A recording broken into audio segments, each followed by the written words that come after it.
Volkswagen ID.7 er blevet rasende populær på rekordtid. Det her, det er topudgaven. Det man kalder en GTX Max Plus. Videoen her er bragt til dig i samarbejde med Energi. Energi er det energiselskab, jeg selv bruger, både til strøm til mit hjem, men altså også til at lade min egen bil. Og det gør jeg, fordi jeg godt kan lide den måde, tingene foregår på. Jeg kan bedst beskrive det som ordentlighed, og så er priserne rimelige.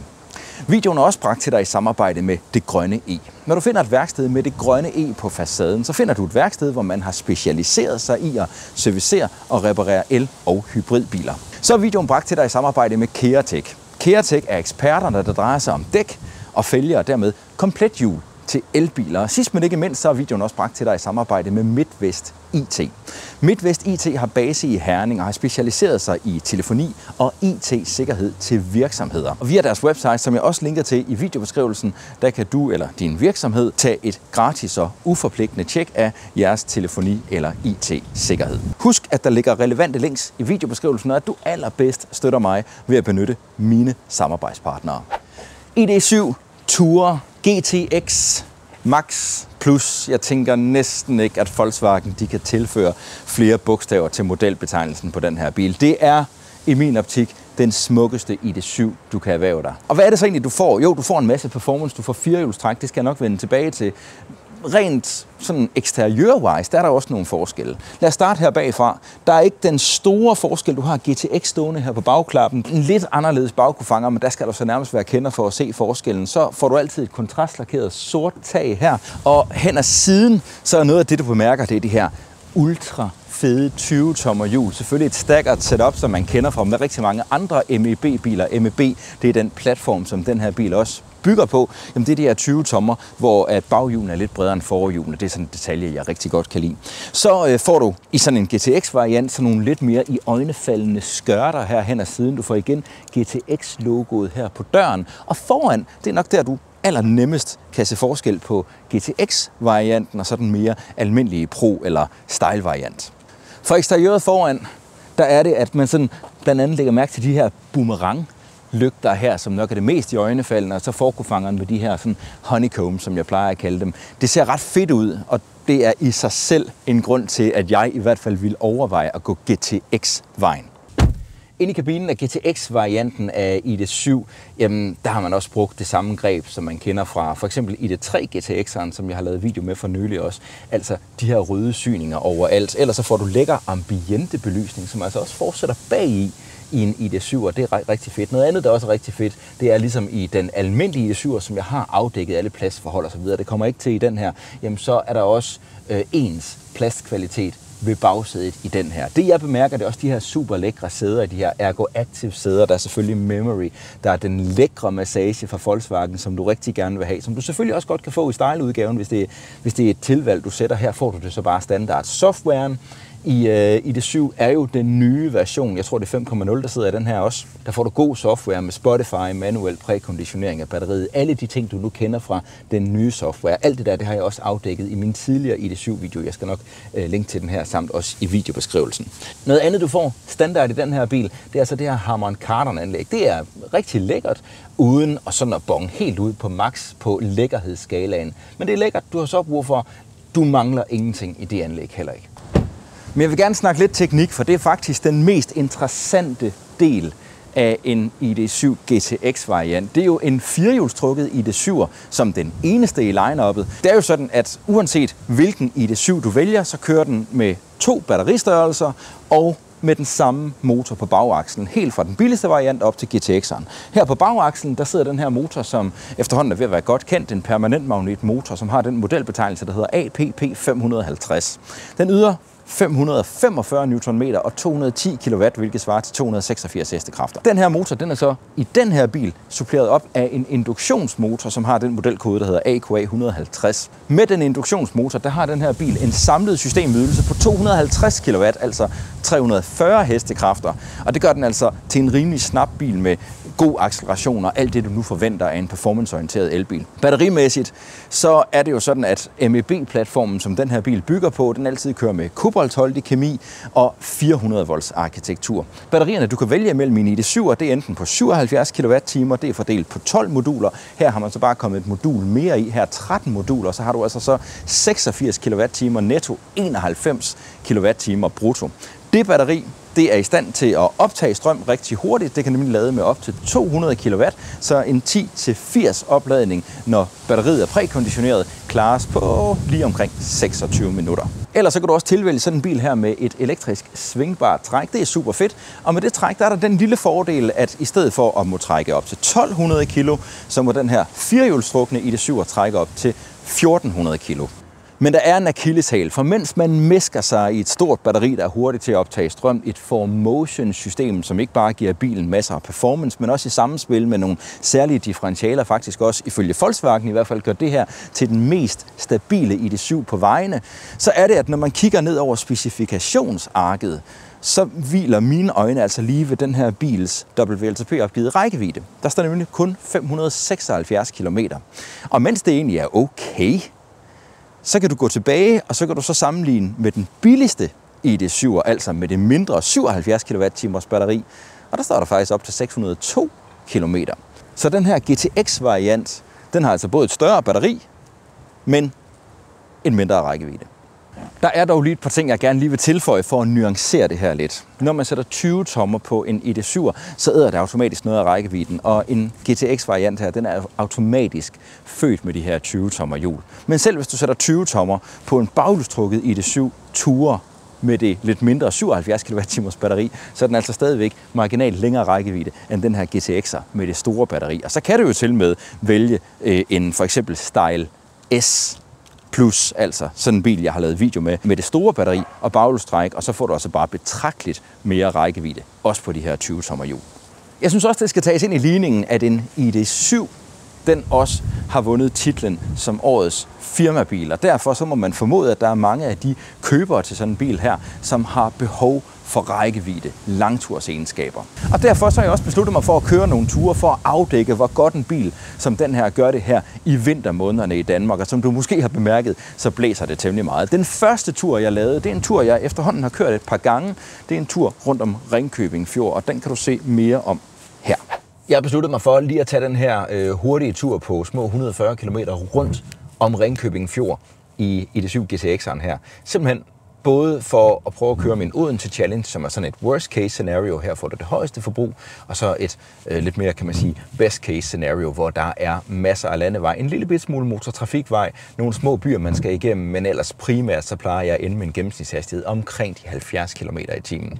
Så det jeg starter med at gøre, det er at navigere til toppen af Ringkøbing Fjord. Det er Søndervig, og så kan vi se her, bilen den siger, at vi når Søndervig med 72% state of charge. I øjeblikket har jeg 89, og det vil så sige, at den mener, jeg har et forbrug, der hedder 17% point på den tur. Så skal jeg selvfølgelig hjem igen, så der navigerer jeg, når jeg kommer til Søndervig, mod Varde. Så er det vel egentlig bare at komme afsted.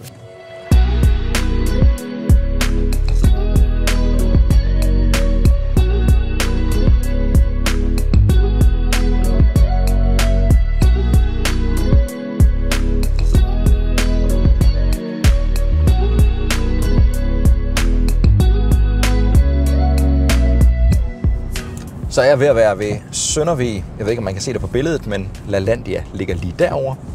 Og det er ikke gået så stærkt, som det plejer. Jeg har simpelthen kørt bag ved Traktor, Toyota og Volvo og alle mulige andre langsomtgående køretøjer. Jeg har en gennemsnitshastighed på 68 km i timen på vej herop. Mit forbrug i øjeblikket står til at være 17,4, altså 174 watt-timer per kilometer, hvilket faktisk er okay, flot. Men jeg tror også, at vindretningen den har været skrå medvind hele vejen. Nu holder jeg så for rødt igen på grund af noget vejarbejde her lige omkring LaLandia. Så det jeg egentlig bare gør nu, det er, at jeg navigerer mod Varde. Så kan vi se, hvad den siger her. Så mener den, at jeg lander tilbage i Varde med 58% state of charge.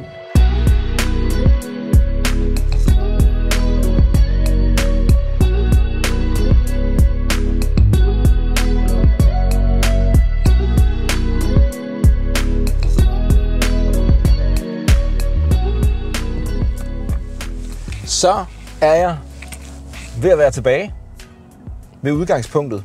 Jeg har kørt 140 km, og det passer meget godt. Google siger også, at der er 139 km hele vejen rundt. Og der har været en del vejarbejde den her gang, så min gennemsnitshastighed er kun 67 km i timen. Forbruget 191 watt-timer per kilometer i et vejr som en 10-11 meter i sekundet middelvind og godt 20 meter i sekundet i vindstød. Og så er det regnet en hel del.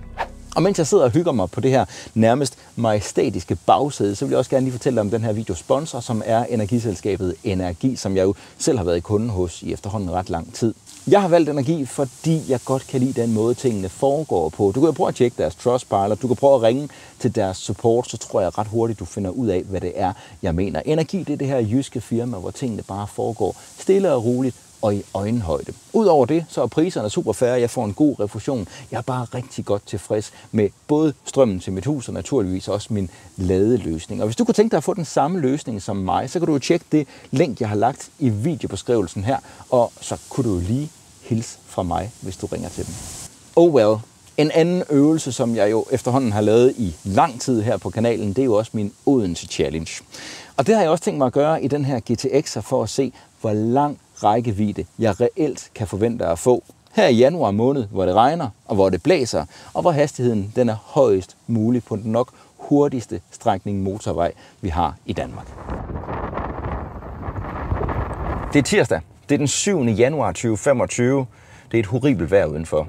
15 meter i sekundet middelvind, 4-25 meter i sekundet i vindstødene. Det er ikke super fedt vejr at skulle lave en Odense Challenge. Jeg overvejede faktisk, om jeg skulle skrotte ideen.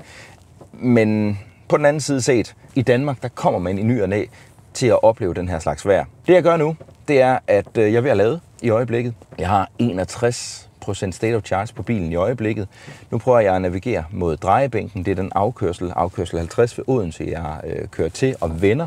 Der er 129 km hver vej. Bilen kommer naturligvis med et estimat af, hvor meget strøm jeg kommer frem med. Den siger, at jeg har en state of charge på 25%, når jeg når frem.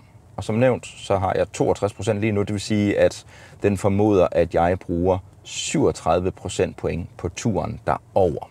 Jeg formoder måske, at det bliver værre end det. Jeg har et højere forbrug. Det får vi at se, men det er selvfølgelig også, hvor kommer vinden fra. Jeg formoder, at der er vestenvind. Det plejer der at være herude.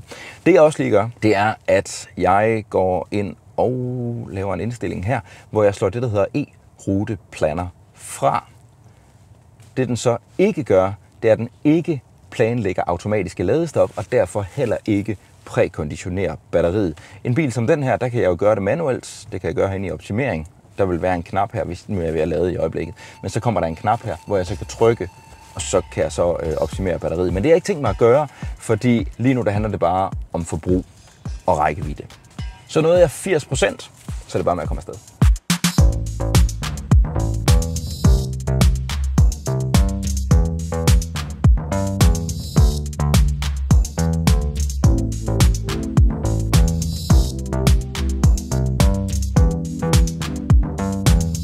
Så er jeg kørt af ved afkørsel 50 drejebænken lige omkring Odense.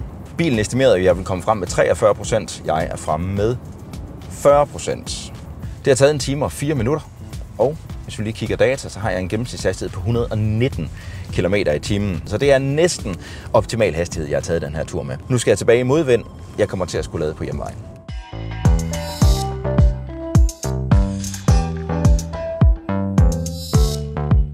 Sjovt nok, så ved jeg ikke helt, hvad den her bil den forestiller sig, men jeg kan i hvert fald se på flagene, at jeg kommer til at køre i modvind, og den mener, at jeg rammer Esbjerg Lufthavn med 4% state of charge. Lad os se, om ikke den ændrer mening her lige om lidt, når jeg kommer ned på motorvejen.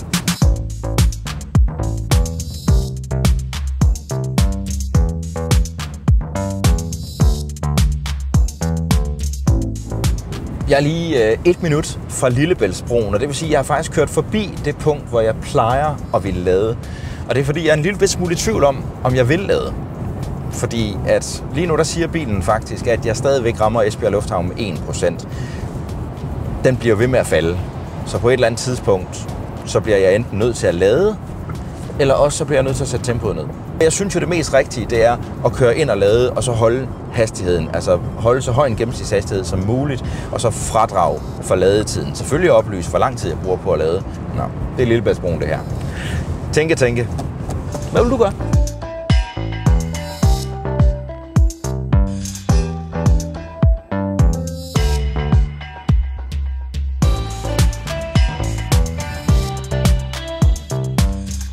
Ja, jeg besluttede mig for at lade, fordi at jeg har 38 km tilbage. Den har de sidste 15 km sagt, jeg ikke kan nå frem. Jeg kunne formodentlig godt nå frem, fordi at der er jo altid lidt under 0. Jeg kender ikke den her batteripakke særlig godt. Det skal vi ikke ud i. Desuden, jeg havde ikke kørt ret meget mere end et kvarter 20 minutter, så kom den med en fejlmelding på drivlinjen. Jeg har ikke kunne mærke noget, og derfor så er jeg sådan set bare fortsat.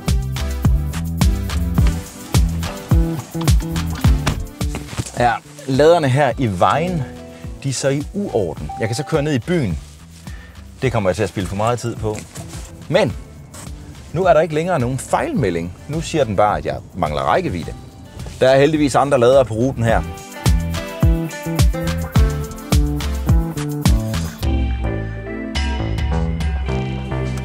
Så prøver vi igen. Det er godt. Hej. Var lige en ny elbilist, der skulle have lidt hjælp.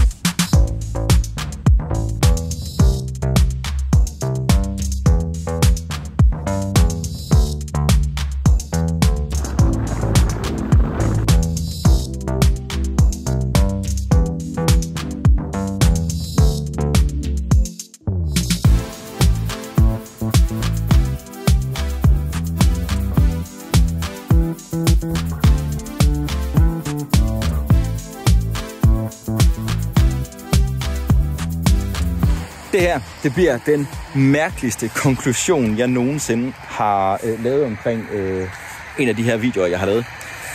Det der, det er hovedveje 12. Og det der, det er en ID.7 GTX med katastrofeblinket tændt. Forklaring følger. Jeg vil gerne lige reflektere lidt på opladningen først. Det er sådan, at Volkswagen, de holder altid, hvad de lover. Bilen her, den lavede jo fra 10 til 80% på 26,5 minut. Sidst jeg lavede en ID.7 med den samme batteripakke, så gjorde den det faktisk på 25,5 minut. Og sjovt nok, så er de to ladekurver, de er ikke helt ens. Om det skyldes, at der ikke har været samme temperatur i batteriet, om det skyldes laderne, om det skyldes noget cellebalancering eller noget. Det skal jeg ikke kunne sige. Det korte og lange er, at resultatet var jo nogenlunde det samme. Lige omkring de her 26 minutter, det lavede jeg den her bil på, og det er super, super godt. Noget andet, som jeg også er positivt overrasket over, inden vi kommer til det negative, det er, at da jeg kørte den ID.7 Style S, altså den baghjulstrukne udgave med det samme store batteri, men med over 640 km WLTP-rækkevidde med de 20-tommer hjul, som den rent faktisk havde på, så er det er næsten 70 km mere rækkevidde, den bil skulle have. Men da jeg lavede min Odense Challenge med den baghjulstrukne ID.7'er med en WLTP-rækkevidde på over 640 km, jamen der endte jeg med selvfølgelig at kunne køre frem og tilbage, men det er også i kraft af, at jeg kørte på en dag, hvor temperaturerne var i de samme, 5-6 grader, ligesom den Odense Challenge, jeg laver i den her bil. Men der var 3 meter i sekundet middelvind og 6 meter i sekundet i vindstød, hvor det altså var det 15 og 25. Men nu står jeg lige herude og skal freestyle lidt i den her konklusion. Det korte og lange er, jeg tror, jeg regnede mig frem til, at den her bil, hvis jeg kørte fra 100% ned til 0%, under de forhold, jeg kører den her Odense Challenge i, altså nærmest storm, der vil den have en praktisk rækkevidde fra 100 ned til 0% på omkring 310-315 km. Hvor jeg kommer frem til med den anden ID.7'er, at det er omkring 360 km. Så der er 45-50 km reel rækkevidde forskel på de to Odense Challenges. Og så skal man altså lige tage ind i ligningen, at det er nogle andre forhold, jeg har kørt under i den røde her. Det er helt sikkert, at hvis jeg havde kørt i den baghjulstrukne ID.7'er, så ville jeg også have haft et ringere forbrug, altså et højere forbrug, end jeg havde i den video, jeg nåede frem til, ligesom jeg også har et noget højt forbrug i den her bil. Så hvad er det egentlig, jeg prøver at sige? Jamen det, jeg prøver at sige, det er, at jeg er faktisk positivt overrasket over, at forbruget egentlig ikke er højere, når man tænker på de forhold, jeg har kørt den her Odense Challenge under. Noget andet, jeg også gerne vil sige, Der bilen her, det har jeg faktisk ikke fået nævnt i videoen, den kommer jo også standard, når det er en GTX'er, med en adaptiv undervogn. Det er ikke en luftundervogn, den kører fjeder og støddæmper, men den er adaptiv, der sidder nogle ventiler inde i støddæmperne, der ligesom gør, at du kan justere elektronisk ved de forskellige køremodes på compression og rebound, altså dybest set, hvor stram støddæmperen skal fungere. Det er ikke en adaptiv undervogn, jeg ikke kan leve uden, ligesom bilen også har progressiv styretøj, som jeg heller ikke tillægger den store værdi i min bog. Faktisk, så synes jeg, at det kunne være interessant, hvis Volkswagen bare havde lavet en GTX Line. Det vil sige, at du kan få de samme kofanger, altså det samme eksteriør, det samme interiør, for den har nogle mega fede sæder. Jeg kan bedre lide looket på den her bil, men jeg kunne bare godt tænke mig, at det bare var en ganske almindelig Style eller Style S. Jeg er ligeglad med de her 340 heste. Jeg er ligeglad med firehjulstrækket. Jeg synes ikke, jeg mærker den store anderledes måde, den her bil kører på, i forhold til den almindelige ID7'er, som er en fremragende bil. Vil jeg anbefale dig at købe den? Ja, hvis du vil have looket.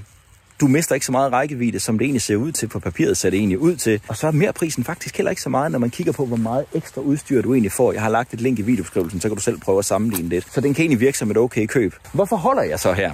Jo, måske lader du mærke til under min Odense Challenge, at der kommer den her drivlinjefejlmeddelelse. Den forsvinder så, efter jeg har slukket bilen, og den har været i laderen, og derfor så tillader jeg ikke den fejlmelding mere. Men så skulle jeg ud og køre i bilen i dag, og så kommer den her fejlmelding igen. Den er stadigvæk bare orange, så jeg tillader den ikke mere vigtighed. Jeg tænker, at den går nok væk, når jeg slukker. Men så bliver den rød, og så begynder jeg at vende snuden mod Arde igen. Og så kommer jeg altså ikke så forfærdeligt langt. Så går den i skildpadde-mode, og ja, til sidst så siger den, nu skal du parkere bilen, den kan ikke køre mere. Den skriver faktisk, at motoren bliver for varm. Jeg har tjekket, der er kølervæske på. Så lige hvad det er, der gør det, det skal jeg ikke kunne sige. Jeg synes stadigvæk, det her det er en fremragende bil, men det er selvfølgelig en kæmpe streg i regningen. Jeg er lidt ked af afslutningen på den her video, for der var nogle ting mere, jeg ville have bundet på. Jeg kan låne den her bil en anden god gang og få en god oplevelse. Jeg håber, du kunne lide den her video alligevel. Hvis du kan lide flere videoer med elbiler, så tjek den video, der er hernede i hjørnet herovre, hvor jeg står med pistolfingrene. Der kan du trykke, hvis du gerne vil være gratis abonnent af min kanal. Husk også, at der er relevante links i videobeskrivelsen, at du allerbedst støtter mig ved at benytte mine samarbejdspartnere. Husk også at passe godt på dig selv og hinanden på YouTube, og tal pænt i kommentarsporet. Hej.